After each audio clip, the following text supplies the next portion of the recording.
ವಿದ್ಯಾರ್ಥಿಗಳೇ,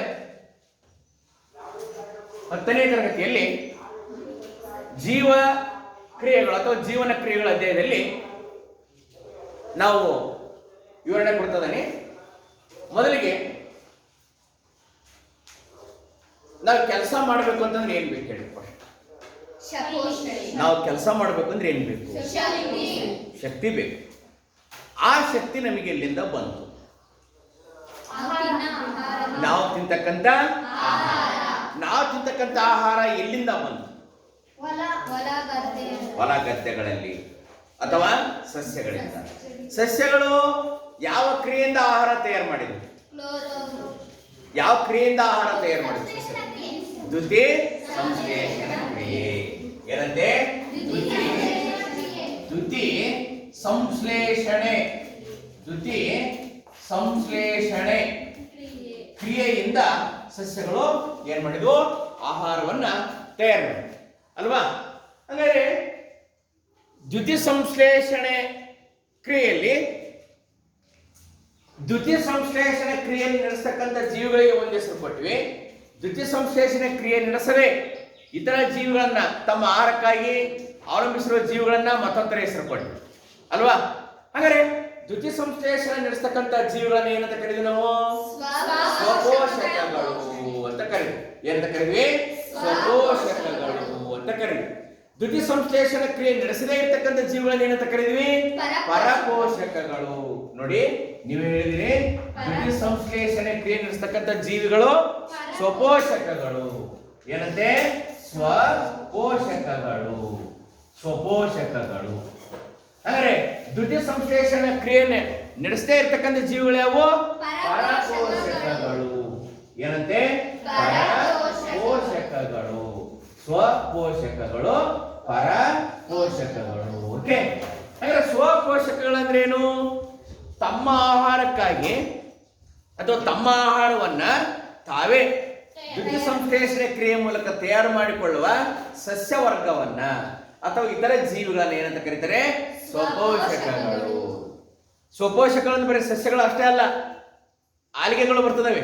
ಹಸಿರು ಮತ್ತು ಗ್ರೀನ್ ಆಲ್ಗೆಗಳು ಅಂತ ಬರ್ತವೆ, ಅವು ಸ್ವಪೋಷಕಗಳೇ. ಕೆಲವು ಬ್ಯಾಕ್ಟೀರಿಯಾಗಳು ತಮ್ಮ ಆಹಾರ ತಾವೇ ತಯಾರಿಸಿಕೊಳ್ತದವೆ, ಅವು ಸ್ವಪೋಷಕಗಳೇ. ಬರೀ ಸಸ್ಯಗಳು ಅಷ್ಟೇ ಬರಲ್ಲ. ಪರಪೋಷಕಗಳಂದ್ರೇನು? ತಮ್ಮ ಆಹಾರಕ್ಕಾಗಿ ಸಸ್ಯಗಳನ್ನ ಮತ್ತು ಇತರ ಜೀವಿಗಳನ್ನ ಅವಲಂಬಿಸಿರುವ ಜೀವಿಗಳೇ ಪರಪೋಷಕಗಳು. ಹಾಗಾದ್ರೆ ಸಸ್ಯಗಳು ಯಾವ್ದ್ರಲ್ಲಿ ಬರ್ತವೆ? ಸ್ವಪೋಷಕನ ಪರಪೋಷಕನ? ಸ್ವಪೋಷಕಗಳು. ಹಾಗಾದ್ರೆ ಸ್ವಪೋಷಕಗಳಲ್ಲಿ ಏನಾಗುತ್ತಪ್ಪ ಅಂತಂದ್ರೆ ಸಸ್ಯಗಳು ಆಹಾರ ತಯಾರು ಮಾಡ್ತವೆ. ಯಾವ ಕ್ರಿಯೆ ಮೂಲಕ ಆಹಾರ ತಯಾರು ಮಾಡ್ತವೆ? ನೀವು ಸಣ್ಣ ಅಂದ್ರೆ 1ನೇ ತರಗತಿಯಿಂದ ಓದ್ತಾ ಇದ್ದೀರಿ. ದ್ಯುತಿ ಸಂಶ್ಲೇಷಣೆ ಕ್ರಿಯೆ ಮೂಲಕ ಆಹಾರ ತಯಾರು ಮಾಡ್ತವೆ.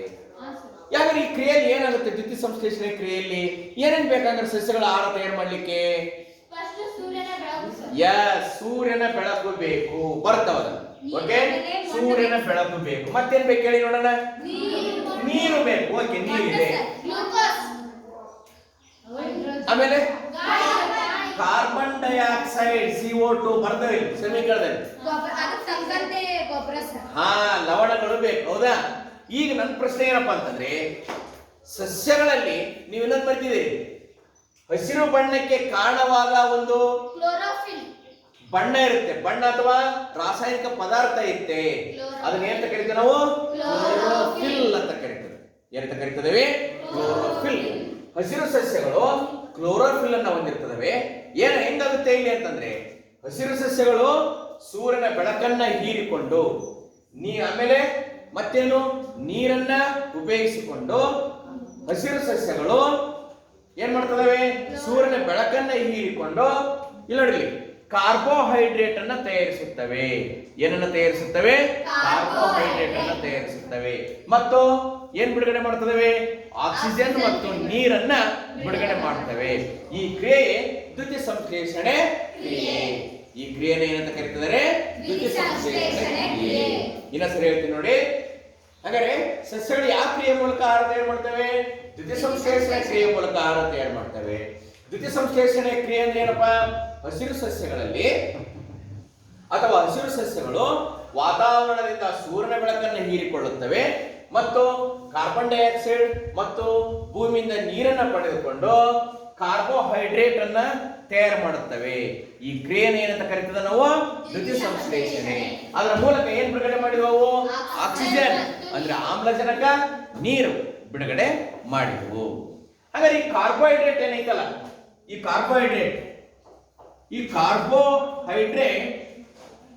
ಕಾರ್ಬೋಹೈಡ್ರೇಟ್ ಸಸ್ಯದಲ್ಲಿ ಯಾವ ರೀತಿಯಲ್ಲಿ ಸಂಗ್ರಹ ಆಗಿರುತ್ತಪ್ಪ ಅಂತಂದ್ರೆ ಪಿಷ್ಟದ ರೂಪದಲ್ಲಿ ಸಂಗ್ರಹ ಆಗಿರುತ್ತೆ. ಯಾವ ರೂಪದಲ್ಲಿ? ಇದು ಪಿಷ್ಟದ ರೂಪದಲ್ಲಿ ಸಂಗ್ರಹ ಆಗಿರುತ್ತೆ. ಎಲ್ಲಿ? ಹಸಿರು ಸಸ್ಯಗಳಲ್ಲಿ. ಓಕೆ, ಹಾಗಾದ್ರೆ ಈ ದ್ಯುತಿ ಸಂಶ್ಲೇಷಣೆ ಕ್ರಿಯೆ ನಡೆಯುವಾಗ ಕೆಲವೊಂದು ಘಟನೆಗಳು, ಇವೆಂಟ್ಸ್, ಕ್ರಿಯೆಗಳು ಜರುಗುತ್ತದೆ. ನೀವು ಪರೀಕ್ಷೆಯಲ್ಲಿ ಹಲವಾರು ಬಾರಿ ಕೇಳಿದರೆ, ಏನಂತ ಕೇಳಿದರೆ ದ್ಯುತಿ ಸಂಶ್ಲೇಷಣೆಯಲ್ಲಿ ಯಾವ ಕ್ರಿಯೆಗಳು ನಡೀತದವೆ. ಇಲ್ಲಿ ಕ್ಲೋರೋಫಿಲ್ ಅಂತ ಏನೈತಲ್ಲ, ಇದು ಬೆಳಕಿನ ಶಕ್ತಿಯನ್ನು ಹೀರಿಕೊಳ್ಳುತ್ತದೆ. ಸೂರ್ಯನ ಬೆಳಕು ಸಸ್ಯದ ಎಲೆ ಮೇಲೆ ಬಿದ್ದಾಗ ಇದು ಏನ್ ಮಾಡ್ತತಿ? ಕ್ಲೋರೋಫಿಲ್ ಅನ್ನೋದು ಏನ್ ಮಾಡ್ತತಿ? ಬೆಳಕಿನ ಶಕ್ತಿಯನ್ನ ಹೀರ್ಕೊಂಡ್ಬಿಡ್ತತಿ. ಹೀರ್ಕೊಂಡು ಏನ್ ಮಾಡ್ತು? ಅದು ಬೆಳಕಿನ ಶಕ್ತಿಯನ್ನ ರಾಸಾಯನಿಕ ಶಕ್ತಿಯಾಗಿ ಪರಿವರ್ತನೆ ಮಾಡ್ತದೆ. ಯಾವ ಶಕ್ತಿಯಾಗಿ ಪರಿವರ್ತನೆ ಮಾಡ್ತತಿ? ರಾಸಾಯನಿಕ ಶಕ್ತಿಯಾಗಿ ಪರಿವರ್ತನೆ ಮಾಡ್ತದೆ. ನಂತರ ಇಲ್ಲಿ ಈ ನೀರಿನ ಅಣುಗಳು ಏನಿರ್ತದವಲ್ಲ, ಈ ನೀರಿನ ಅಣುಗಳು ಹೈಡ್ರೋಜನ್ ಮತ್ತು ಆಕ್ಸಿಜನ್ ಅಣುಗಳಾಗಿ ಪರಿವರ್ತನೆ ಆಗ್ತದೆ. ಇಲ್ಲಿ ಆಗಿದೆ ನೋಡಿ, ನೀರಿನ ಅಣುಗಳು ನೀರನ್ನು ಏರ್ಕೊಂಡತ್ತಲ್ಲ, ಆ ನೀರಿನ ಅಣುಗಳು ಹೈಡ್ರೋಜನ್ ಮತ್ತು ಆಕ್ಸಿಜನ್ ಅಣುಗಳಾಗಿ ವಿಭಜನೆ ಆಗುತ್ತದೆ. ಹಾಗಾದ್ರೆ ಸೂರ್ಯನ ಬೆಳಕಿನ ಶಕ್ತಿ ಅದಕ್ಕೆ ಉಪಯೋಗ ಆಯ್ತು. ಕ್ಲೋರೋಫಿಲ್ ನಿಂದ ಇರ್ತಕ್ಕಂಥ ಸೂರ್ಯನ ಬೆಳಕಿನ ಶಕ್ತಿ ನೀರಿನ ಅಣು ವಿಭಜನೆಯಾಗಿ ಆಕ್ಸಿಜನ್ ಮತ್ತು ಹೈಡ್ರೋಜನ್ ಆಗಿ ವಿಭಜನೆ ಆಗಲು ಉಪಯೋಗಿಸಲ್ಪಡುತ್ತದೆ. ಯಾವುದು? ಸೂರ್ಯನ ಬೆಳಕು. ಮತ್ಯಾವ ಕ್ರಿಯೆ ನಡೀತೈತಿ? ಕಾರ್ಬನ್ ಡೈಆಕ್ಸೈಡ್ ಐತಲ್ಲ, ಈ ಕಡೆ CO2 ಅಂತ ಬರ್ತಾವಲ್ಲ, ಏನ ಪರಿವರ್ತನೆ ಆಗಿದೆ ನೋಡಿ? C6H12O6. ಇದಕ್ಕೆ ಏನಂತ ಕರಿತೀವಿ ನಾವು? ಕಾರ್ಬೋಹೈಡ್ರೇಟ್. ಕಾರ್ಬನ್ ಡೈಆಕ್ಸೈಡ್ ಏನ ಪರಿವರ್ತನೆ ಆಗಿದೆ? ಕಾರ್ಬೋಹೈಡ್ರೇಟ್ ಆಗಿ ಪರಿವರ್ತನೆ ಆಗಿದೆ. ಅರ್ಥ ಆಯ್ತಲ್ಲ? ಇದು ಸಸ್ಯಗಳಲ್ಲಿ ನಡೀತಕ್ಕಂಥ ಕ್ರಿಯೆಯಾಗಿದೆ. ಬರ್ಕಳೆ ಪ್ರಶ್ನೆ ಬರ್ಕಳೆ.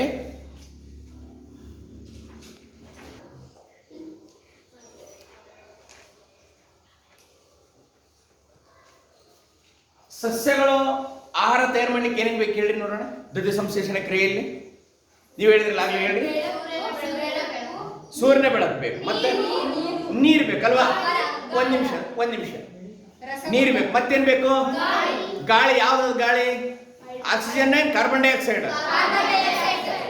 ಕಾರ್ಬನ್ ಡೈಆಕ್ಸೈಡ್ ನಾವು ಶ್ವಾಸಕೋಶದ ಮೂಲಕ ಆಮ್ಲಜನಕವನ್ನು ತೆಗೆದುಕೊಳ್ತದೆ. ಶ್ವಾಸಕೋಶ ಮೂಗಿನ ರಂಧ್ರಗಳ ಮೂಲಕ ತೆಗೆದುಕೊಳ್ತದೆ. ಸಸ್ಯ ಯಾವ್ದ್ರ ಮೂಲಕ ತೆಗೆದುಕೊಳ್ತತಿ? ಕಮಾನ್ ಮಾತಾಡಿ. ಸಸ್ಯ ಗಾಳಿ ಬೇಕು, ಕಾರ್ಬನ್ ಡೈಆಕ್ಸೈಡ್ ಬೇಕು ಅಂತ ಹೇಳಿದ್ರಿ ನೀವು. Yes, very good answer. ಯಾವುದು? ಪತ್ರರಂಧ್ರ. ಎಲ್ಲಿ ಕಂಡು ಬರ್ತತಿ? ಎಲೆಗಳಲ್ಲಿ, ಕಾಂಡಗಳಲ್ಲಿ, ಬೇರಿನ ಮೇಲ್ಮೈಗಳಲ್ಲಿ ಪತ್ರರಂಧ್ರಗಳು ಕಂಡು ಬರ್ತವೆ. ಓಕೆ, ಹಾಗಾದ್ರೆ ಪತ್ರರಂಧ್ರ ನೋಡಕ್ಕೆ ಹೆಂಗಿರುತ್ತೆ? ಪತ್ರರಂಧ್ರ ಈ ರೀತಿ ರಚನೆ ಇರ್ತದೆ. ಹೇಗಿರುತ್ತಪ್ಪ ಅಂದ್ರೆ ಎರಡೂ ಸೈಡ್ ಎರಡು ಜೀವಕೋಶಗಳು ಇರ್ತದವೆ. ಓಕೆ ಅಲ್ವಾ? ಹುರುಳಿ ಆಕಾರದ ಎರಡು ಜೀವಕೋಶಗಳು ಇರ್ತದವೆ. ಹುರುಳಿ ಆಕಾರ, ಅವುಗಳನ್ನ ಏನಂತ ಕರೀತಾರೆ? ಕಾವಲು ಜೀವಕೋಶ. ಯಾಕೆ ಕಾವಲು ಅಂತ ಕರೀದ್ವಿ? ಇದು ಪತ್ರರಂಧ್ರವನ್ನ ಕಾಯ್ತವ, ಮುಚ್ಚೋದು ಮತ್ತು ತೆರೆಯುವ ಕಾರ್ಯವನ್ನ ಮಾಡ್ತದವು. ಯಾವುದೋ ಕಾವಲು ಜೀವಕೋಶಗಳು. ನಂತರ ಹಂಗಾರೆ ಕ್ಲೋರೋಪ್ಲಾಸ್ಟ್ ಇದೆ, ಇದನ್ನ ಪತ್ರರಂಧ್ರ ಅಂತ ಕರಿತೇವೆ. ಹಾಗೆ ನೀವು ಹೇಗೆ ಮುಚ್ಚುತ್ತವೆ, ಹೇಗೆ ತೆರಿತವೆ?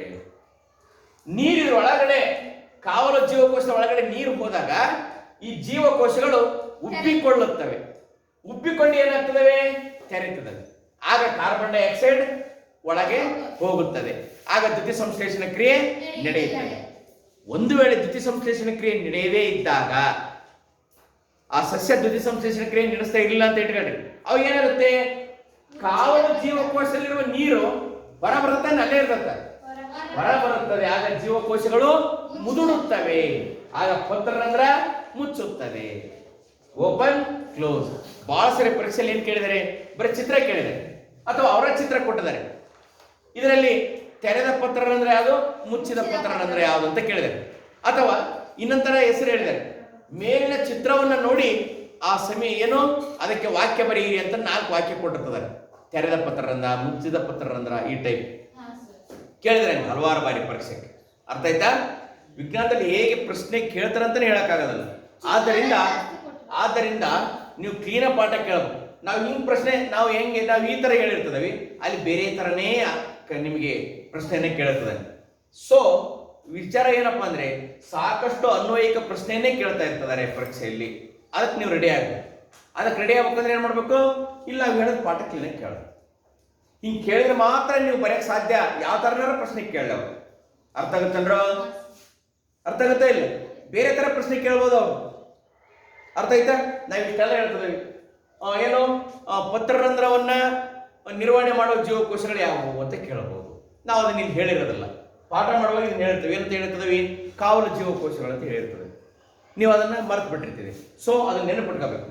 ಅರ್ಥ ಆಯ್ತಲ್ಲ? ಬರ್ಕೊಂಡ್ರಿ, ಅದೊಂದು ಚಿತ್ರ ಬರ್ಕೊಂಡ್ರಿ. ಏನಪ್ಪಾ ಅಂತಂದ್ರೆ ತೆರೆದ ಮತ್ತು ಮುಚ್ಚಿದ ಪತ್ರರಂಧ್ರದ ಚಿತ್ರ ಬರೆಯಿರಿ ಅಂತ ಬರ್ಕೊಂಡು, ವಿದ್ಯಾರ್ಥಿಗಳೇ ಈ ಜೀವನ ಕ್ರಿಯೆಗಳ ಅಧ್ಯಾಯದಲ್ಲಿ ನಾನು ಮುಂಚಿತವಾಗಿನೇ ಹೇಳಿದಂಗೆ ಸ್ವಪೋಷಣೆ ಪರಪೋಷಣೆ ಅಂತ ಹೇಳಿದೆ. ಸ್ವಪೋಷಣೆಯಲ್ಲಿ ನಾನು ದ್ಯುತಿ ಸಂಶ್ಲೇಷಣ ಕ್ರಿಯೆ ಹೇಳಿದೆ. ಪರಪೋಷಣೆಯಲ್ಲಿ ಅಮೀಬಾ ಯಾವ ರೀತಿ ಆಹಾರ ಪಡೆಯುತ್ತಿದೆ ಅನ್ನೋದನ್ನು ಹೇಳಿದೆ. ಹೌದಾ? ಅಮೀಬಾ ಏನ್ ಮಾಡುತ್ತೆ, ಇತರ ಆಹಾರ ಕಣ ಬಂದಾಗ ಅದನ್ನ ಹಂಗೆ ಬೆರಳಿನಂತ ರಚನೆ ತೋರಿಸಿದಾರಲ್ಲ ಚಿತ್ರದಲ್ಲಿ, ಹಂಗ ಬೆರಳಿನಂತ ರಚನೆ ಅದು ಸುತ್ತೊರೆದು ಬಿಟ್ಟು ಆಹಾರ ರಸದಾನಿಯನ್ನಾಗಿ ಹಂಗ ಒಳಗೆ ಆವರಿಸ್ಕೊಂಡ್ಬಿಡುತ್ತೆ. ಅಮೀಬಾದಲ್ಲಿ ಪರಪೋಷಣೆ. ಹಾಗಾದ್ರೆ ಮಾನವರಲ್ಲಿ ಸ್ವಪೋಷಣೆನ ಪರಪೋಷಣೆನ? ಯಸ್, ಮಾನವರು ಕೂಡ ಪರಪೋಷಣೆ. ಮಾನವರಲ್ಲಿ ಈ ಜೀರ್ಣಾಂಗ ವ್ಯೂಹದ ಮೂಲಕ ಜೀರ್ಣಕ್ರಿಯೆ ನಡೆಯುತ್ತೆ. ಹಾಗಾದ್ರೆ ಜೀರ್ಣಾಂಗ ವ್ಯೂಹ ಏನನ್ನ ಒಳಗೊಂಡಿದೆ? ಬಾಯಿ. ಈ ಕಡೆ ನೋಡಿ, ಏನನ್ನ ಒಳಗೊಂಡಿದೆ? ಬಾಯಿ, ಆಮೇಲೆ ಅನ್ನನಾಳ, ಜಠರ. ಓಕೆ, ಜಠರ ಮತ್ತೇನು ಒಳಗೊಂಡಿದೆ ನೋಡ್ರಿ? ಯಕೃತ್. ಆಮೇಲೆ ಏನು ಒಳಗೊಂಡಿದೆ? ಮೇದೋಜೀರಕಾಂಗ. ಆಮೇಲೆ ಏನು ಒಳಗೊಂಡಿದೆ? ಆಮೇಲೆ ಪಿತ್ತಕೋಶ. ಆಮೇಲೆ ಸಣ್ಣ ಕರಳು. ಆಮೇಲೆ ದೊಡ್ಡ ಕರಳು. ಆಮೇಲೆ ಅಪೆಂಡಿಕ್ಸ್. ಆಮೇಲೆ ಗುದದ್ವಾರ. ಈ ಕಡೆ ಕೇಳಿ, ಇಂಟ್ರೆಸ್ಟಿಂಗ್ ಇದೆ. ಎಕ್ಸಾಮ್ ಹಂತವಾಗಿ ಕೇಳ್ತಾರೆ. ಎಕ್ಸಾಮ್ ಏನ್ ಕೇಳ್ತಾರೆ? ಮಾನವನ ಜೀರ್ಣಾಂಗ ರಚನೆಯನ್ನ ಬರೆಯಿರಿ ಅಂತ ಒಂದು ಪ್ರಶ್ನೆ ಕೇಳ್ತಾರೆ. ಅಥವಾ ಇದರಲ್ಲಿ ತುಂಡರಿಸಿ ಅಲ್ಲೇ ಪಾಯಿಂಟ್ಸ್ ಕೇಳ್ತಾರೆ. ಈ ಕಡೆ ಕ್ಲೀನಾಗಿ ಕೇಳ್ಕೋಬೇಕು. ಹಾಗಾದ್ರೆ ಮೊದಲನೇ ಭಾಗ ಯಾವ್ದಪ್ಪ? ಬಾಯಿ. ಬಾಯಲ್ಲಿ ಏನಿದೆ ಹೇಳಿ ನೋಡೋಣ. ಹಲ್ಲು, ನಾಲಿಗೆ. ಹಲ್ಲು ಇದೆ, ನಾಲಿಗೆ. ಹಲ್ಲಿಗೆ ಏನ್ ಕೆಲಸ? ಆಹಾರವನ್ನ ಸಣ್ಣ ಸಣ್ಣ ಕಣಗಳಾಗಿ ವಿಭಜನೆ ಮಾಡಲು, ಅಯ್ಯಲು, ಜಗಿಯಲು ಸಹಾಯಕ ಆಗುತ್ತೆ. ಆಹಾರ ಫಸ್ಟ್ ಬಾಯಿ ಮೂಲಕ ಸೇವನೆ ಮಾಡ್ತೀವಿ. ಸಣ್ಣ ಸಣ್ಣ ಕಣಗಳಾಗಿ ಹಲ್ಲು ಸಹಾಯ ಮಾಡುತ್ತೆ ವಿಭಜನೆ ಮಾಡಲು. ನಾಲಿಗೆ ಆಹಾರವನ್ನ ತಿರುಗಿಸಲು ಸಹಾಯ ಮಾಡುತ್ತೆ. ಬಾಯಲ್ಲಿ ನಾವು ಆಹಾರ ಪದಾರ್ಥ ಕಣ್ಣಿಗೆ ನೀರು ಬರುತ್ತಲ್ವನ, ಆ ನೀರಿಗೆ ಏನಂತ ಕರಿತೀರಿ ನೀವು? ಲಾಲಾರಸ ಅಥವಾ ಎಂಚಲು ಅಂತ ಆಡು ಭಾಷೆಯಲ್ಲಿ ಕರಿತೀರಿ. ಆ ಲಾಲಾರಸ ಎಲ್ಲಿಂದ ಬಂತು? ಬಾಯಿಯ ಗೋಡೆಯಲ್ಲಿ ಗ್ರಂಥಿಗಳಿರ್ತದವು. ಆ ಗ್ರಂಥಿಗಳು ಈ ರಸವನ್ನ ಬಿಡುಗಡೆ ಮಾಡ್ತವೆ. ಆ ರಸನೇ ಲಾಲಾರಸ. ಅದ್ರ ಕೆಲಸ ಏನು? ಆ ಲಾಲಾರಸ ನೋಡಿ, ಆಕ್ಚುಲಿ ಬಾಯಲ್ಲಿ ಹೋದ ತಕ್ಷಣ ಆಹಾರ ಫಸ್ಟ್ಗೆ ನಿಮಗೆ ಸಿಹಿಯಾಗಿ ಕಾಣೋದಿಲ್ಲ. ಸ್ವಲ್ಪ ತೆಗೆದ ಮೇಲೆ ಅದ್ರ ರುಚಿ ಗೊತ್ತಾಗತ್ತಲ್ವಾ? ಮುಂಚೆಗೆ ರುಚಿ ಗೊತ್ತಾಗಲ್ಲ. ಬಾಯಲ್ಲಿ ತುತ್ತನ್ನ ಇಟ್ಟ ತಕ್ಷಣ ರುಚಿ ಗೊತ್ತಾಗಲ್ಲ, ಅಗದ ಮೇಲೆ ರುಚಿ ಗೊತ್ತಾಗುತ್ತೆ. ಯಾಕೆ? ಈ ಲಾಲಾರಸದಲ್ಲಿ, ಲಾಲಾರಸ ಗ್ರಂಥಿಯಲ್ಲಿ ಲಾಲಾರಸ ಅಂತಕ್ಕಂಥ ಕಿಣ್ವ ಇರ್ತದೆ. ಪರೀಕ್ಷೆಯಲ್ಲಿ ಕೇಳ್ತಾರೆ, ಲಾಲಾರಸದಲ್ಲಿ ಯಾಕೆ ಕಿಣ್ವ ಇರ್ತೈತಿ? ಲಾಲಾರಸ ಅಂತ ಕಿಣ್ವ ಇರ್ತೈತಿ. ಅದೇನ್ ಮಾಡ್ತೈತಿ? ಈ ಲಾಲಾರಸದಲ್ಲಿ ಮತ್ತೇನಿರುತ್ತೆ? ಅಮೈಲೇಸ್ ಅಂತಕ್ಕಂಥ ಕಿಣ್ವ. ನೋಡಿ, ನೆನಪಿಟ್ಕೊಳ್ಳಿ. ಲಾಲಾರಸ ಗ್ರಂಥಿಯಲ್ಲಿ ಏನಿರ್ತೈತಿ? ಲಾಲಾರಸ. ಲಾಲಾರಸದಲ್ಲಿ ಯಾವ ಕಿಣ್ವ ಇರುತ್ತೆ? ಅಮೈಲೇಸ್. ಇದೇನ್ ಮಾಡ್ತೈತಿ? ಈ ಆಹಾರ ನಾವು ತಿಂತದವಲ್ಲ, ಅದು ಪಿಷ್ಟ. ಅದೇನದು? ಪಿಷ್ಟ. ಅದ್ರ ಮೇಲೆ ವರ್ತನೆ ಮಾಡಿ ಏನ ಮಾಡ್ತೈತಿ? ಸಕ್ಕರೆ. ಆಮೇಲೆ ರುಚಿ ಹಾಕತ್ ನೋಡಿ. ಸಕ್ಕರೆ ರುಚಿ ತಾನೆ? ಎಸ್. ಹಾಗಾದ್ರೆ ಬಾಯಿ ಕ್ಲೋಸ್ ಆಯ್ತಾ ಈಗ? ಹಾಗಾದ್ರೆ ಬಾಯಿ ಆದ ತಕ್ಷಣ ಯಾವ ಭಾಗ ಬರುತ್ತೆ ಹೇಳಿ ನೋಡೋಣ? ಅನ್ನನಾಳ ಬರುತ್ತೆ. ನೋಡಿ, ಅನ್ನನಾಳ ಏನಿದೆ? ಉದ್ದನೆ ಒಂಥರ ಪೈಪ್ಲೈನ್ ಇದ್ದಂಗಿಲ್ವಾ? ಅದು ಎಲ್ಲಿಂದ ಎಲ್ಲಿ ತೋರಿಸುತ್ತೆ? ಬಾಯಿಯಿಂದ ಎಲ್ಲಿ ತೋರಿಸುತ್ತೆ? ಜಠರಕ್ಕೆ ಸಂಪರ್ಕ ಕಲ್ಪಿಸಿದೆ. ಆಹಾರ ಬಾಯಿಂದ ಜಠರಕ್ಕೆ ಹೋಗಬೇಕು, ಆ ಟೈಪ್ ಮಾಡುತ್ತೆ. ಅದ್ರ ಒಳಸ್ತರಿ ಏನಾಗಿದೆ ಅಂತಂದ್ರೆ ಸ್ನಾಯುಗಳಿಂದ ಕೂಡಿದೆ. ಆ ಸ್ನಾಯುಗಳು ಏನ್ ಮಾಡ್ತವೆ? ಹಿಂದಕ್ಕೆ ಮುಂದಕ್ಕೆ ಚಲಿಸ್ತವೆ. ಇದಕ್ಕೆ ಏನಂತ ಕರೀತಾರೆ? ಪರಿಕ್ರಮಣ ಸಂಕುಚನ ಚಲನೆ. ಎಕ್ಸಾಮ್ನೇ ಕೇಳಿದ್ದಾರೆ. ಪರಿಕ್ರಮಣ ಸಂಕುಚನ ಚಲನೆ ಎಂದರೇನು ಅಂತ ಕೇಳಿದ್ದಾರೆ. ಹೌದಾನೆ? ಹಂಗಂದ್ರೆ ಏನಂತ ಹೇಳ್ತಾರೆ ನೋಡ್ರಿ. ಜೀರ್ಣ ಅನ್ನನಾಳದ ಒಳಭಾಗದಲ್ಲಿ ಸ್ನಾಯುಗಳಿಂದ ಮಾಡಲ್ಪಟ್ಟಿದೆ. ಇದು ಆಹಾರವು ಸಾಗಿಸಲು ಈ ಸ್ನಾಯುಗಳು ಒಳಗೆ ಮತ್ತು ಹೊರಗೆ ಚಲಿಸುತ್ತವೆ ಅಥವಾ ಹಿಂದಕ್ಕೆ ಮುಂದಕ್ಕೆ ಚಲಿಸುತ್ತವೆ. ಇದರಿಂದ ಆಹಾರ ಪದಾರ್ಥ ಮುಂದಕ್ಕೆ ಸಾಗಲು ಅನುಕೂಲವಾಗುತ್ತದೆ. ಇದನ್ನ ಏನಂತ ಕರೀತಾರೆ? ಪರಿಕ್ರಮಣ ಸಂಕುಚನ ಚಲನೆ ಅಂತ ಕರೀತಾರೆ. ನೆಕ್ಸ್ಟ್ ಅಂದ್ರೆ ಜೀರ್ಣನಾಳದಲ್ಲಿ ಅದಕ್ಕೆ ಯಾವ್ದಿದೆ? ಇದು ಸಣ್ಣದೈತೆ ದೊಡ್ಡದೈತೆ? ಈ ವ್ಯವಸ್ಥೆಯಲ್ಲೇ ದೊಡ್ಡ ಅಂಗ ಇದು ಜಠರ. ಹೆಂಗಿದೆ ಇದು? ಒಂದು ಚೀಲದಂತೆ ಕಾಣುತ್ತಲ್ವಾ? ಚೀಲದಂತೆ ಕಾಣದಲ್ವಾ? ಈ ಚೀಲದಲ್ಲಿ ಸ್ನಾಯಕ ಗೋಡೆ ಇದೆ. ಸ್ನಾಯುಗಳಿಂದಾದ ಗೋಡೆ ಇದೆ. ಹೌದಾ? ಜಠರದಲ್ಲಿ ಏನೇನು ಉತ್ಪತ್ತಿ ಆಕತಿ? ಹೈಡ್ರೋಕ್ಲೋರಿಕ್ ಆಮ್ಲ ಉತ್ಪತ್ತಿ ಆಕತಿ. ಮತ್ತೇನು ಉತ್ಪತ್ತಿ ಆಕತಿ? ಮತ್ತು ಪೆಪ್ಸಿನ್ ಮತ್ತು ಲೋಳೆ ಉತ್ಪತ್ತಿ ಆಕತಿ. ಏನೇನು ಉತ್ಪತ್ತಿ ಆಕತಿ? ನಿಮ್ಗೆ ಕೇಳುವ ಪ್ರಶ್ನೆ ಏನಂತ ಕೇಳ್ತಾರೆ ಗೊತ್ತಾ? ಜಠರದಲ್ಲಿ ಜೀರ್ಣಕ್ರಿಯೆ ಹೇಗೆ ನಡೆಯುತ್ತದೆ ವಿವರಿಸಿ ಅಂತ ಸಪರೇಟ್ ಕೇಳಬಹುದು. ಅವಾಗ ಇಷ್ಟ ಬರೆದ್ರೆ ಸಾಕು. ನೀವು ಏನ್ ಬರಿಬೇಕು? ಜಠರ ಇದೊಂದು ಜೀರ್ಣಕ್ರಿಯೆಯಲ್ಲಿ ದೊಡ್ಡ ಅಂಗ. ಜಠರ ಒಂದು ಸ್ನಾಯಿಕ ಗೋಡೆಯನ್ನು ಹೊಂದಿದೆ. ಜಠರದಲ್ಲಿ ಏನೇನು ಉತ್ಪತ್ತಿ ಆಗುತ್ತೆ ಅಂದ್ರೆ ಹೈಡ್ರೋಕ್ಲೋರಿಕ್ ಆಮ್ಲ, ಲೋಳೆ, ಪೆಪ್ಸಿನ್ ಎಂಬ ರಸ ಉತ್ಪತ್ತಿ ಆಗುತ್ತದೆ. ಓಕೆ? ಅಂದರೆ ಪೆಪ್ಸಿನ್ ಕೆಲಸ ಏನು? ಅದು ಪ್ರೋಟೀನ್ ಜೀರ್ಣಿಸಲು ಪೆಪ್ಸಿನ್ ಸಹಾಯ ಮಾಡುತ್ತದೆ. ಲೋಳೆ ಕೆಲಸ ಏನು? ಲೋಳೆ ಕೆಲಸ ಏನಪ್ಪಾ ಅಂದ್ರೆ ಈ HCl ಆಮ್ಲ ಏನಾದ್ರು ಹೆಚ್ಚಿಗೆ ಉತ್ಪತ್ತಿ ಆಯ್ತು ಅಂದ್ರೆ ಈ ಲೋಳೆ ಉತ್ಪತ್ತಿಯಾಗಿ ಇದರ ಪರಿಣಾಮವನ್ನ ತಡಿತೈತೆ. ಇದರಿಂದ ತೊಂದರೆ ಆಗಬಾರ್ದು ನಮಗೆ HCl ಇಂದ. ಅದ್ರ ಪರಿಣಾಮವನ್ನು ಯಾರು ತಡೀತಾರೆ? ಲೋಳೆ ತಡೆಯುತ್ತೆ. ಎದ್ರ ಪರಿಣಾಮವನ್ನ? HCl ಪರಿಣಾಮವನ್ನ. ಈಗಾದರೆ ಆಹಾರ ಜಠರದಲ್ಲಿ ಏನಾಯ್ತು? ಪಚನ ಆಗಿ ಸಣ್ಣ ಸಣ್ಣ ಕಣಗಳಾಗಿ ಎಲ್ಲಿಗೆ ಬಂತು? ಸಣ್ಣ ಕರಳಿಗೆ ಬಂತು. ಎಲ್ಲಿಗೆ ಬಂತು? ಸಣ್ಣ ಕರಳಿಗೆ ಬಂತು. ಹೌದಾ? ಹಾಗಾದ್ರೆ ಸಣ್ಣ ಕರಳು ಅತ್ಯಂತ ಉದ್ದನೆಯ ಭಾಗ ಮನುಷ್ಯನಲ್ಲಿ. ಸಣ್ಣ ಕರಳು ಮನುಷ್ಯನಲ್ಲಿ ಏನಂತೆ? ಅತ್ಯಂತ ಉದ್ದ ಭಾಗ. ನಾನು ನಿಮ್ಗೊಂದು ಪ್ರಶ್ನೆ ಕೇಳ್ತೇನೆ. ಸಿಂಹ ಉದ್ದನೆ ಸಣ್ಣ ಕರಳನ್ನು ಹೊಂದಿರುತ್ತೋ ಮಾನವ ಉದ್ದನೆ ಸಣ್ಣ ಕರಳನ್ನು ಹೊಂದಿದ್ದಾನೆ? ಸಿಂಹ ಆಲ್ರೆಡಿ ಪಚನ ಆಗಿದ್ದ ಆಹಾರ ತಿಂದತ್ತ ಪ್ರಾಣಿಗಳನ್ನ ಭಕ್ಷಿಸುವ ಮೂಲಕ. ಮಾನವ ಸಸ್ಯಾಹಾರಿ. ಆ ಸಸ್ಯಾಹಾರಿಯನ್ನ ಜೀರ್ಣಿಸುವ ಸಸ್ಯಗಳನ್ನ ಅಥವಾ ಸಸ್ಯ ಪದಾರ್ಥವನ್ನು ಜೀರ್ಣಿಸಲಿಕ್ಕೆ ಉದ್ದನೆ ಸಣ್ಣ ಕರಳು ಇದೆ. ಅರ್ಥ ಆಯ್ತಾ? ಈಗ ಜಠರದಿಂದ ಆಹಾರ ಎಲ್ಲಿಗೆ ಬಂತು? ಸಣ್ಣ ಕರಳಿಗೆ ಬಂತು. ಮೇನ್ ಸಣ್ಣ ಕರಳಿಂದ ಬಹಳ ಸಾರಿ ಪ್ರಶ್ನೆ ಕೇಳಿದ್ದಾರೆ. ಸಣ್ಣ ಕರಳಿನಲ್ಲಿ ಆಹಾರ ಹೇಗೆ ಜೀರ್ಣ ಆಗುತ್ತೆ ಅಂತ ಬಹಳ ಸಾರಿ ಪ್ರಶ್ನೆ ಕೇಳಿದ್ದಾರೆ. ಅಂದ್ರೆ ಸಣ್ಣ ಕರಳಿನಲ್ಲಿ ಏನಾಗುತ್ತಪ್ಪ? ಯಾವ ರೀತಿ ಜೀರ್ಣಕ್ರಿಯೆ ನಡೆಯಿತು ಅಂತಂದ್ರೆ ನೋಡಿ, ಸಣ್ಣ ಕರಳು ಅತ್ಯಂತ ಉದ್ದವಾದ ಭಾಗ ಆಗಿದೆ. ಅದು ಸರಪಳಿಯ ರೀತಿಯಲ್ಲಿ ಅಲ್ಲೆಲ್ಲ ಒಡಮಳ್ಳಿ ಮಡಿಸಿಕೊಂಡಿರ್ತದೆ.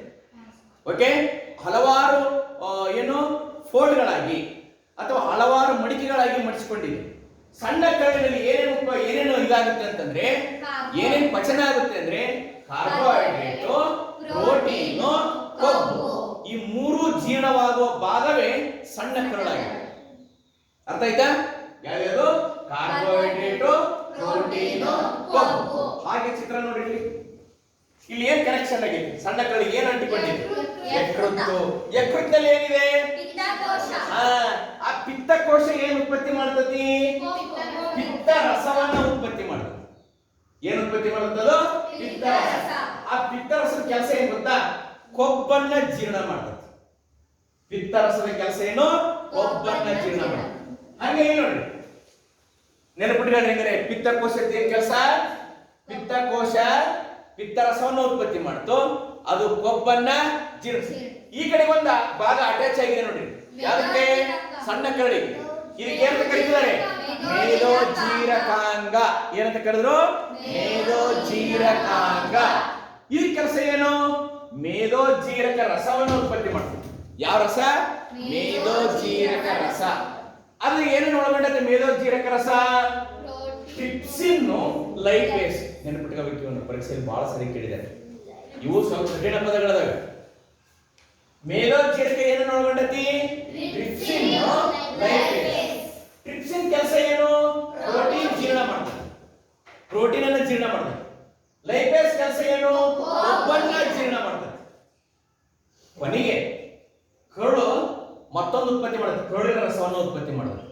ಅದರಲ್ಲಿ ಎಂತೆಂತ ಕರುಳಿನ ರಸ, ಅದರಲ್ಲಿ ಕರುಳಿನ ರಸದ ಕಿಣ್ವ ಇರ್ತೈತಿ. ಕೊನೆಗೆ ಏನ್ ಮಾಡುತ್ತದು? ಪ್ರೋಟೀನ್ ಅನ್ನ ಅಮೈನೋ ಆಮ್ಲಗಳನ್ನಾಗಿ ಮಾಡ್ತೈತಿ, ಕಾರ್ಬೋಹೈಡ್ರೇಟ್ ಗಳನ್ನ ಗ್ಲೂಕೋಸ್ ಅನ್ನಾಗಿ ಮಾಡ್ತೈತಿ, ಕೊಬ್ಬನ್ನ ಕೊಬ್ಬಿನ ಆಮ್ಲ ಮತ್ತು ಗ್ಲಿಸರಾಲ್ಗಳಾಗಿ ವಿಭಾಗ ಮಾಡ್ತೈತಿ. ಪರೀಕ್ಷೆಯಲ್ಲಿ ಬಹಳ ಸರಿ ಕೇಳಿದ್ದಾರೆ ನೋಡ್ರಿ. ಇದು ಸ್ವಲ್ಪ ದೊಡ್ಡ ಭಾಗ ಅನಿಸ್ಲಿಲ್ಲ ನಿಮಗೆ? ಎಲ್ಲಿಂದ ಯಾವುದು ಸಣ್ಣ ಕರುಳು ಸ್ವಲ್ಪ ದೊಡ್ಡ ಭಾಗ ಅನಿಸ್ತಿಲ್ವಾ? ಬಹಳ ಸರಿ ಪರೀಕ್ಷೆಯಲ್ಲಿ ಕೇಳಿದ್ದಾರೆ. ಏನಂತ ಕೇಳಿದ್ದಾರೆ ಅಂತಂದ್ರೆ, ಸಣ್ಣ ಕರುಳಿನಲ್ಲಿ ನಡೆಯುವ ಜೀರ್ಣಕ್ರಿಯೆಯನ್ನು ವಿವರಿಸಿ ಅಂತ ಕೇಳಿದ್ದಾರೆ. 3 ಅಂಕ ಕೇಳಿದರೆ. ಈ ಕಡೆ ಕ್ಲೀನಾಗಿ ಕೇಳಿ, ಇನ್ನೊಂದ್ಸರಿ ಹೇಳ್ತೇನೆ, ಇನ್ನೊಂದ್ಸರಿ ಎಕ್ಸ್ಪ್ಲೇನ್ ಮಾಡ್ತೀನಿ. ಈ ಕಡೆ ಕೇಳಿ. ಮಾನವನ ಸಣ್ಣ ಕರುಳು ಅತ್ಯಂತ ದೊಡ್ಡ ಭಾಗವಾಗಿದೆ. 1ನೇ ಪಾಯಿಂಟ್ ಬರೀತೀರಲ್ಲ? ಹಾಗಾದ್ರೆ ಕರುಳಿನಲ್ಲಿ ಏನೇನು ವಿಭಜನೆ ಆಕತಿ, ಏನೇನು ಜೀರ್ಣ ಆಕತಿ? ಅಲ್ಲಿ ಚಿತ್ರದಲ್ಲಿ ಆ ಕರುಳಿಗೆ ಏನ್ ಅಟ್ಯಾಚ್ ಆಗೈತೆ ಹೇಳಿದ್ರೆ, ಸಣ್ಣ ಕರುಳಿಗೆ ಯಕೃತ್. ಯಕೃತ್ನಲ್ಲಿ ಏನೈತಿ? ಅದೇನ ವಿಭಜನೆ ಮಾಡ್ತೈತಿ? ಕೊಬ್ಬನ್ನ ಜೀರ್ಣಕ್ರಿಯೆ ಮಾಡ್ತೈತಿ. ಇದು 2ನೇ ಪಾಯಿಂಟ್. ಮತ್ತೆ ಸಣ್ಣ ಕರುಳಿಗೆ ಏನ್ ಅಟ್ಯಾಚ್ ಆಗೈತೆ ಹೇಳಿ ನೋಡೋಣ. ಅದು ನೆನಪಿಟ್ಕೊಂಡ್ರೆ ಸಾಕು ನೀವು. ಹಾಗಾದ್ರೆ ಮೇದೋಜೀರಕ ಏನು ಉತ್ಪತ್ತಿ ಮಾಡ್ತು? ಮೇದೋಜೀರಕ ರಸವನ್ನು ಉತ್ಪತ್ತಿ ಮಾಡ್ತು. ಓಕೆ, ಈ ಮೇದೋಜೀರಕ ರಸದಲ್ಲಿ ಟ್ರಿಪ್ಸಿನ್, ಲೈಪೇಸ್ 2 ಕಿಣ್ವ ಬಿಡುಗಡೆ ಆಗತಿ. ಈ ಟ್ರಿಪ್ಸಿನ್ ಪ್ರೋಟೀನ್ ಅನ್ನ, ಲೈಪೇಸ್ ಕೊಬ್ಬನ್ನ ಜೀರ್ಣ ಮಾಡ್ತತಿ. ಮುಂದುವರೆ ಕರುಳಿನ ರಸದಲ್ಲಿ ಕಿಣ್ವಗಳು ಇರ್ತವೆ. ಅದೇನು ವಿಭಾಗ ಮಾಡ್ತಪ್ಪ ಅಂತಂದ್ರೆ, ಪ್ರೋಟೀನ್ ಅನ್ನ ಅಮೈನೋ ಆಮ್ಲ, ಕಾರ್ಬೋಹೈಡ್ರೇಟ್ ಅನ್ನ ಗ್ಲೂಕೋಸ್, ಕೊಬ್ಬನ್ನ ಕೊಬ್ಬಿನ ಆಮ್ಲ, ಇಷ್ಟನ್ನು ಆಗಿ ವಿಭಜನೆ ಮಾಡುತ್ತದೆ. ಅರ್ಥ ಆಯ್ತಾ? ಇಲ್ಲಿ ನಿಮಗೆ ಕನ್ಫ್ಯೂಷನ್ ಆದ್ರೆ ಈ ಕಡೆ ನೋಡಿ, ಡಯಾಗ್ರಾಮ್ ತೋರಿಸ್ತಾ ಹೇಳೋಣ. ಪ್ರಶ್ನೆ ಏನು ಕೇಳ್ತಾರೆ? ಆಲಫಿಸಿಯರ್ ಸಣ್ಣ ಕರುಳಿನಲ್ಲಿ ನಡೆಯುವ ಜೀರ್ಣಕ್ರಿಯೆಯನ್ನು ವಿವರಿಸಿ ಅಂತ ಕೇಳ್ತಾರೆ. ಸಣ್ಣ ಕರುಳು ಅತ್ಯಂತ ಉದ್ದನೆಯ ಭಾಗವಾಗಿದೆ. 1ನೇ ಪಾಯಿಂಟ್ ಆಯ್ತಾ? ಸಣ್ಣ ಕರುಳಿನಲ್ಲಿ ಕಾರ್ಬೋಹೈಡ್ರೇಟು, ಪ್ರೋಟೀನು, ಕೊಬ್ಬು ಜೀರ್ಣವಾಗುತ್ತವೆ. 2ನೇ ಪಾಯಿಂಟ್ ಆಯ್ತಾ? ಸಣ್ಣ ಕರುಳಿನಲ್ಲಿ ಏನಾಗುತ್ತಂತೆ? ಕಾರ್ಬೋಹೈಡ್ರೇಟು, ಪ್ರೋಟೀನು, ಕೊಬ್ಬು ಜೀರ್ಣವಾಗುತ್ತವೆ. 2ನೇ ಪಾಯಿಂಟ್ ಆಯ್ತಾ? ಮತ್ತೆ ಇದಕ್ಕೆ ಏನ್ ಅಟ್ಯಾಚ್ ಆಗೈತಿ ಅದನ್ನ ನೆನಪು ಮಾಡ್ಕೋಬೇಕು. ಏನ್ ಅಟ್ಯಾಚ್ ಆಗೈತಿ? ಯಕೃತ್. ಯಕೃತ್ನಲ್ಲಿ ಏನೈತಿ? ಪಿತ್ತಕೋಶ ಏನ್ ಬಿಡುಗಡೆ ಮಾಡ್ತೈತಿ? ಏನು ಬಿಡುಗಡೆ ಮಾಡತಿ? ಪಿತ್ತ ರಸವನ್ನ ಬಿಡುಗಡೆ ಮಾಡ್ತದೆ. ಅದನ್ನ ನೆನಪಿಟ್ಕೋಬೇಕು ನೋಡಿ. ಸಣ್ಣ ಕರುಳಿಗೆ ಅಟ್ಯಾಚ್ ಆಗಿರೋದು ಅದು ಯಕೃತ್. ಸಣ್ಣ ಕರುಳಿನಲ್ಲಿ ಯಕೃತ್ ಇದೆ, ಅದರಲ್ಲಿ ಪಿತ್ತಕೋಶವಿದೆ. ಇದು ಪಿತ್ತ ರಸವನ್ನ ಬಿಡುಗಡೆ ಮಾಡುತ್ತದೆ. ಪಿತ್ತರಸದ ಕೆಲಸ ಏನು? ಕೊಬ್ಬನ್ನ ಜೀರ್ಣಿಸುತ್ತದೆ. 3ನೇ ಪಾಯಿಂಟ್ ಆತ. ಈ ಕಡೆ ನೋಡಿ, ಇಲ್ಲಿ ಏನೈತಿ? ಮೇದೋಜೀರಕಾಂಗ ಮೇದೋಜೀರಕ ರಸವನ್ನ ಬಿಡುಗಡೆ ಮಾಡುತ್ತದೆ. 4 ಪಾಯಿಂಟ್ ಆಯ್ತಾ? ಮತ್ತೆ ಎಲ್ಲಿ ಬರೋಣ? ಕರುಳಿನ ರಸಕ್ಕೆ ಬರೋಣ. ಕರುಳಿನ ರಸವು ಕಿಣ್ವಗಳನ್ನು ಬಿಡುಗಡೆ ಮಾಡುತ್ತದೆ. ಆ ಕಿಣ್ವ ಕಾರ್ಬೋಹೈಡ್ರೇಟ್ ಅನ್ನ ಗ್ಲೂಕೋಸ್ ಆಗಿ, ಪ್ರೋಟೀನ್ ಅನ್ನ ಅಮೈನೋ ಆಮ್ಲವಾಗಿ, ಕೊಬ್ಬನ್ನ ಕೊಬ್ಬಿನ ಆಮ್ಲವಾಗಿ ವಿಭಜನೆ ಮಾಡುತ್ತದೆ. ಇಷ್ಟು ಹೇಳ್ಬೋದಲ್ವಾ? ಮುಂದ್ಕೋಗೋಣ. ಹಾಗಾದ್ರೆ ಆಹಾರ ಜೀರ್ಣ ಇರ್ತಾನೆ. ಈಗೇನ್ ಹಾಗಾದ್ರೆ ಆಹಾರ ಜೀರ್ಣ ಇರ್ತಾರೆ ಅಂತ ಹಿರ್ಕೆಬೇಕಲ್ಲ, ಹಿರ್ಕೆಬೇಕಾನೆ. ಅದನ್ನ ನಮಗೆ ಶಕ್ತಿ ಬೇಕಾನೆ. ಎಲ್ಲಿಂದ ಹಿರಿಕೆ ಹಾಕತ್ತದು? ಸಣ್ಣ ಕರುಳಿನಲ್ಲಿ ಹಿರಿಕೆ ಹಾಕತ್ತೆ. ಇಲ್ಲಿ ಬೆರಳಿನಂತ ರಚನೆಗಳು ಇರ್ತದವೆ. ಆ ಬೆರಳಿನಂತ ರಚನೆಗೆ ಏನಂತ ಕರೀತಾರೆ? ವಿಲ್ಲಾಯಿಗಳು ಅಂತ ಕರೀತಾರೆ. ಏನಂತ ಕರೀತಾರೆ ಅದಕ್ಕೆ? ಬರೀ ನೋಡಿ, ವಿಲ್ಲಾಯ್. ಎಲ್ಲಿರ್ತಾವು? ಸಣ್ಣ ಕರುಳಿನಲ್ಲಿ ಇರ್ತದೆ. ಯಾವ? ವಿಲ್ಲಾಯ್. ಬೆರಳಿನಂತ ರಚನೆಗಳು ಇಟ್ಟ ಬೆರಳಿದಂಗೆ ಇರ್ತದೆ. ಬೆರಳು ಸಣ್ಣ ಸಣ್ಣ ಸಣ್ಣ ಸಣ್ಣ ಬೆರಳಿದಂಗೆ ಇರ್ತದೆ. ಇದ್ರ ಸುತ್ತಲಿರುವ ರಕ್ತನಾಳಗಳು ಇರ್ತದೆ. ಆಹಾರ ಈ ವಿಲ್ಲಾಯಿಗಳ ಮೂಲಕ ಹೀರ್ಕೊಂಡು ದೇಹದ ತುಂಬೆಲ್ಲ ತೆಗೆದುಕೊಂಡು ಹೋಗುತ್ತದೆ. ನಮಗೆ ಶಕ್ತಿ ಬೇಕಾನೆ, ಇದ್ರ ಮೂಲಕ ಶಕ್ತಿ ಹೋಗುತ್ತೆ. ಕೊನೆ ಆಹಾರ ಹೀರಿಕೆ ಆಗ್ತಾನೆ. ಸರಿ ಆಯ್ತು, ಆಹಾರ ಹೀರಿಕೆ ಆಯ್ತು. ಇನ್ನು ತ್ಯಾಜ್ಯ ಪದಾರ್ಥ ಎಲ್ಲಿ ಬರ್ಬೇಕು ಕೇಳಿ ನೋಡೋಣ. ಎಲ್ಲಿ ಬಂತೀಗ? ಎಲ್ಲಿ ಬಂತು ತ್ಯಾಜ್ಯ ಪದಾರ್ಥ? ದೊಡ್ಡ ಕರಳಿಗೆ ಬಂತು. ಹೌದಾನೆ? ಆ ದೊಡ್ಡ ಕರಳಿನಲ್ಲಿ ಆ ತ್ಯಾಜ್ಯ ಪದಾರ್ಥದಲ್ಲಿ ನೀರು ಉಳಿದಿರ್ತದಂತೆ. ಆ ನೀರನ್ನ ದೊಡ್ಡ ಕರಳು ಹೀರ್ಕೊಳ್ತದೆ. ಇನ್ನು ಉಳಿದ ತ್ಯಾಜ್ಯ ಪದಾರ್ಥ ಏನಾಯ್ತು? ಎದ್ರ ಮೂಲಕ ಆಚೆ ಹೋಯ್ತು? ಗುದದ್ವಾರದ ಮೂಲಕ ಆಚೆ ಹೋಯ್ತು. ಅದನ್ನ ನಾವೇನಂತ ಕರಿತೀವಿ? ಮಲ ಅಥವಾ ತ್ಯಾಜ್ಯ ವಸ್ತು ಅಂತ ಕರಿತೇವೆ. ಹೇಗೆ ಹೊರಗೆ ಹೋಗುತ್ತೆ? ಆ ಗುದ ಸ್ನಾಯುಗಳು ಇರ್ತದವಲ್ಲ, ಸಂಕುಚನ ಮತ್ತು ವಿಕಸನಗೊಳ್ತದವೆ, ಹಿಂದಕ್ಕೆ ಮುಂದಕ್ಕೆ ಚಲಿಸ್ತದೆ. ಆಗ ಅದು ತ್ಯಾಜ್ಯ ಪದಾರ್ಥ ಆಚೆ ಹೋಗುತ್ತೆ. ಅರ್ಥ ಆಯ್ತಲ್ಲ? ನಿಮಗೆ ಕೇಳೋದು ಇಷ್ಟೇ ವಿದ್ಯಾರ್ಥಿಗಳು, ಏನಪ್ಪಾ ಅಂತಂದ್ರೆ ಜಠರದಲ್ಲಿ ಜೀರ್ಣಕ್ರಿಯೆ ಹೇಗಾಗುತ್ತೆ, ವಿಭಜನೆ ಮಾಡ್ತಾರೆ ಇದನ್ನ, ಅಷ್ಟು ಒಂದೇ ಬಾರಿ ಕೇಳೋದಿಲ್ಲ. ಓಕೆ, ಜೀರ್ಣಕ್ರಿಯೆ ಏನು, ಜಠರ ಏನು, ಜೀರ್ಣನಾಳದಲ್ಲಿ ಏನು, ಇದನ್ನ ಕೇಳಬಹುದು. ಪರಿಕ್ರಮಣ ಸಂಕುಚನ ಚಲನೆ ಎಂದ್ರೆ ಏನಂತ ಕೇಳ್ತಾರೆ, ಅಥವಾ ಜಠರದಲ್ಲಿ ನಡೆಯುವ ಜೀರ್ಣಕ್ರಿಯೆಯನ್ನು ವಿವರಿಸಿ ಅಂತ ಕೇಳ್ತಾರೆ, ಅಥವಾ ಸಣ್ಣ ಕರಳಲ್ಲಿ ನಡೆಯುವ ಜೀರ್ಣಕ್ರಿಯೆಯನ್ನು ವಿವರಿಸಿ ಅಂತ ಕೇಳ್ತಾರೆ.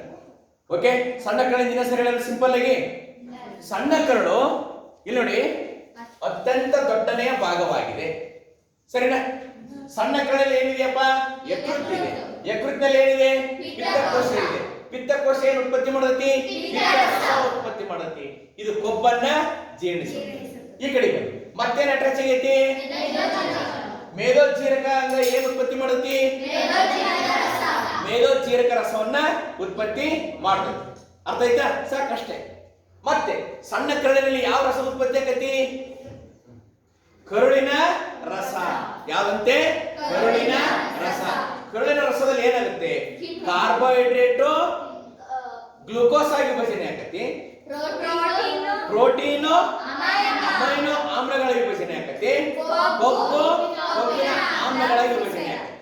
ನಂತರ ಹೀರಿಕೆ ಆಗಿ ಬರ್ತಾನೆ. ಈಗ ಸಣ್ಣ ಕರಳಿನಲ್ಲಿ ಬೆಳೆನಂತ ರಚನೆಗಳಿರ್ತವೆ, ಅವುಗಳನ್ನ ಏನಂತ ಕರೀತಾರೆ? ಇಲ್ಲ. ಅವು ಜೀರ್ಣವಾದ ಆಹಾರ ಪದಾರ್ಥವನ್ನ ಹೀರಿಕೊಂಡು ರಕ್ತನಾಳಗಳಿಗೆ ತಲುಪಿಸುತ್ತವೆ. ಇಷ್ಟು ಬರೆದು ಸಾಕು. ಇನ್ನ ಜೀರ್ಣವಾಗದೇ ಇರತಕ್ಕಂಥ ತ್ಯಾಜ್ಯ ಪದಾರ್ಥ ಯಾವ್ದ್ರ ಮೂಲಕ ಆಚೆ ಗೊತ್ತು? ದೊಡ್ಡ ಕರಳಿಗೆ ಗೊತ್ತು. ಅಲ್ಲಿ ಏನು ಹೀರಿಕೆ ಆಗುತ್ತೆ? ನೀರ ತ್ಯಾಜ್ಯದಲ್ಲಿರ್ತಕ್ಕಂಥ ನೀರು ಹೀರಿಕೆ ಆಗುತ್ತೆ. ಇನ್ನು ಉಳಿದ ಪದಾರ್ಥ ಯಾವ್ದ್ರ ಮೂಲಕ ಆಚೆ ಹೋಯ್ತು? ತ್ಯಾಜ್ಯ ಪದಾರ್ಥ ಗುದದ್ವಾರದ ಮೂಲಕ ಆಚೆ ಹೋಗುತ್ತೆ. ಅರ್ಥ ಆಯ್ತಲ್ಲ? Is it interesting? Interesting or not? Yes, it is interesting. Okay,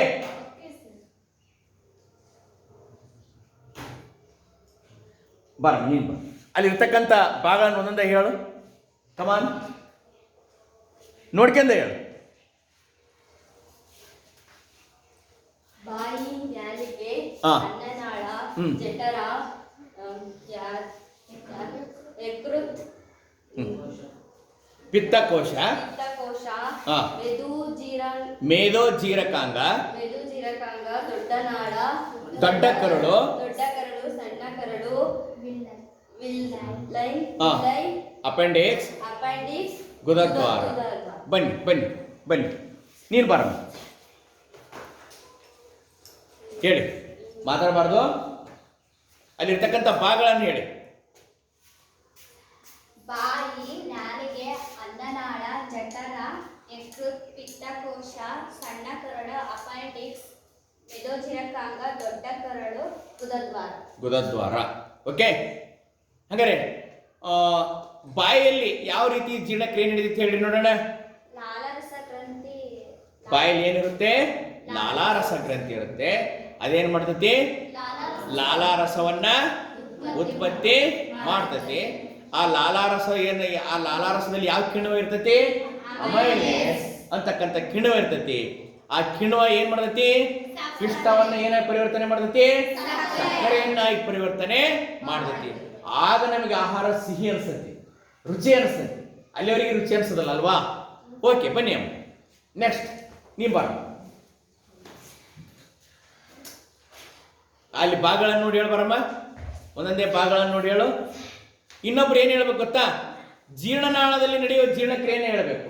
ಬಾಯಿ, ನಾಲಿಗೆ, ಅನ್ನನಾಳ, ಜಠರ, ಯಕೃತ್, ಪಿತ್ತಕೋಶ, ಸಣ್ಣ ಕರಳು, ವಿಲ್ಲೈ, ಅಪೆಂಡಿಕ್ಸ್, ಮೇದೋಜೀರಕಾಂಗ, ದೊಡ್ಡ ಕರಳು, ಗುದದ್ವಾರ. Very good. ಬನ್ನಿ. ಈಗ ಯಾರು ಏನೋ ಜೀರ್ಣನಾಳದಲ್ಲಿ ನಡೆಯುವ ಜೀರ್ಣಕ್ರಿಯೆಯನ್ನು ವಿವರಿಸಿ ಅಂತ ಪ್ರಶ್ನೆ ಬಂತು ಅಂತ ಇಟ್ಕೊಳ್ಳಿ. ಎಕ್ಸಾಮ್ನೇ ಬರುತ್ತೆ, 3 ಮಾರ್ಕ್ಸ್ ಪ್ರಶ್ನೆ ಬರುತ್ತೆ. ಅದನ್ನ ಈಶ್ವರಿ ನೀನು ಹೇಳ್ಬಾರ. ನೋಡ, ಇಲ್ಲಿ ನೋಡಿ ಹೇಳು. ಜೀರ್ಣನಾಳದಲ್ಲಿ ಯಾವ ರೀತಿ ಜೀರ್ಣಕ್ರಿಯೆ ನಡೆಯುತ್ತೆ ಅನ್ನೋದನ್ನ ಇಲ್ಲಿ ನೋಡಿ ಹೇಳಿ. ಹೇಳಿ, ಇಲ್ಲಿ ಬನ್ನಿ. ಹೇಳಿ. ಜೀವನ ಜೀರ್ಣಕ್ರಿಯೆಗಳು ಬಾಯಿ. ಹಾಗಲ್ಲ, ಜೀರ್ಣನಾಳದಲ್ಲಿ ನಡೀತಕ್ಕಂಥ ಜೀರ್ಣಕ್ರಿಯೆಗಳನ್ನ ಏನೇ ಜೀರ್ಣನಾಳದಲ್ಲಿ ಹೆಂಗ್ ನಡೀತದೆ ಜೀರ್ಣಕ್ರಿಯೆ?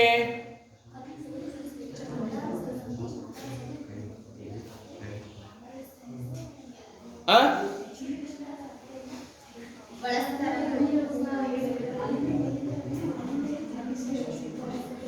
ಓಕೆ, ಅದು ಅನ್ನನಾಳಕ್ಕೆ ನಾವೆಂತ ಕರಿತೇವೆ. ಓಕೆ, ಉದ್ದ ಅದು ಬಾಯಿಂದ ಏನ್ ಮಾಡುತ್ತೆ? ಜಠರಕ್ಕೆ ಸಂಪರ್ಕವನ್ನ ಕಲ್ಪಿಸಿದೆ. ಓಕೆ, ನನ್ನ ಪ್ರಶ್ನೆ ಏನಪ್ಪಾ ಅಂತಂದ್ರೆ, ಪರಿಕ್ರಮಣ ಸಂಕುಚನ ಚಲನೆ ಎಲ್ಲಿ ನಡೆಯುತ್ತೆ? ಅನ್ನನಾಳದಲ್ಲಿ ನಡೆಯುತ್ತೆ. ಎಲ್ಲಿ ನಡೆಯುತ್ತಂತೆ? ಅನ್ನನಾಳದಲ್ಲಿ ನಡೆಯುತ್ತೆ. ಯಾವುದು? ಪರಿಕ್ರಮಣ ಸಂಕುಚನ ಚಲನೆ. ನಾನ್ ಪ್ರಶ್ನೆ ಏನ್ ಕೇಳಿದೆ ಅಂತಂದ್ರೆ, ಕೇಳಿ ಹೇಳ್ತಿದ್ದಾನೆ, ಸಣ್ಣ ಕರುಳಿನಲ್ಲಿ ನಡೆಯುವ ಜೀರ್ಣಕ್ರಿಯೆಯನ್ನು ವಿವರಿಸಿ ಅಂತ ಪ್ರಶ್ನೆ ಕೇಳಿದಾಗ ನೀವು ನಾನು ಅಲ್ಲೇನು ಪಾಯಿಂಟ್ಸ್ ಬರ್ದಾನಲ್ಲ ಅದಷ್ಟು ಪಾಯಿಂಟ್ಸ್ ಬರಿಬೇಕಾಗುತ್ತೆ ವಿದ್ಯಾರ್ಥಿಗಳು. ನೋಡಿ, ಪಾಯಿಂಟ್ಸ್ ಬರ್ದಾನಲ್ಲ ಇದನ್ನು ಬರಿಬೇಕಾಗುತ್ತೆ.